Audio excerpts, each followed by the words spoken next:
2025-26 महाराष्ट्र राज्याचं अर्थसंकल्पीय अधिवेशन नुकतंच संपन्न झालं आणि या अधिवेशनाच्या माध्यमातून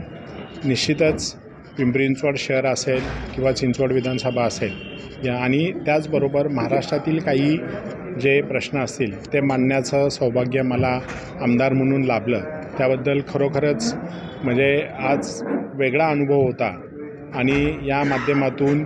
मग पिंपरी चिंचवड शहरातील जे काही तारांकित प्रश्न असतील, काही लक्षवेधी असतील, ह्या मांडण्याचा मी या अधिवेशनाच्या माध्यमातून प्रयत्न केला। याच्यामध्ये मुख्यतः आपलं औंध जिल्हा रुग्णालय असेल, हे सुपर स्पेशालिस्ट करण्याचं काम असेल किंवा त्याचबरोबर नदी सुधार प्रकल्प असेल किंवा जे काही नदीमध्ये दूषित पाणी सोडलं जातं त्यांच्यावर कठोर कारवाई करण्याचं काम असेल, असे अनेक प्रश्न मग आपल्या इथे नागरी सुविधा किंवा पाणी पुरवठ्यासाठी जी काही आता पाण्याची समस्या आहे त्या पाण्याच्या समस्या कशा पद्धतीने सोडवल्या जातील याच्यासाठीची जलसंपदाकडे असणारी बैठक असेल, असे विविध प्रश्नांवर या अधिवेशनामध्ये उहापोह करण्याचा मला लाभ मिळाला। निश्चितच असे काही चुकीचे जरी टेक्निकल कुठे काही जर अडचणी असतील आणि अशा पद्धतीचे काही रस्ते बांधण्यात येत असतील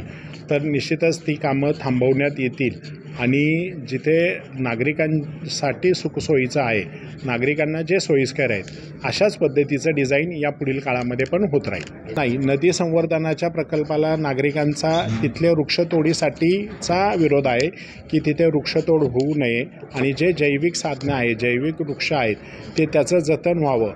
याचा प्रयत्न, त्याच्यासाठी आम्ही अमित गोरखे असेल, मी असेल, आम्ही सभागृहामध्ये पण प्रश्न मांडलेला आहे आणि जिथे वृक्षतोड होणार आहे तिथे आम्ही पण त्या कामाला विरोध करणार आहोत।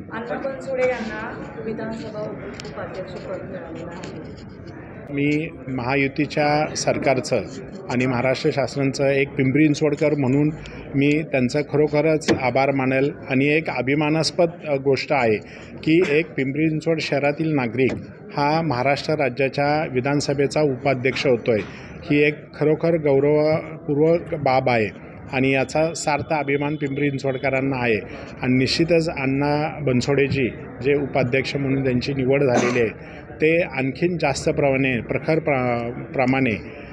ते असतील किंवा आम्ही जे काही चारही आमदार आहोत,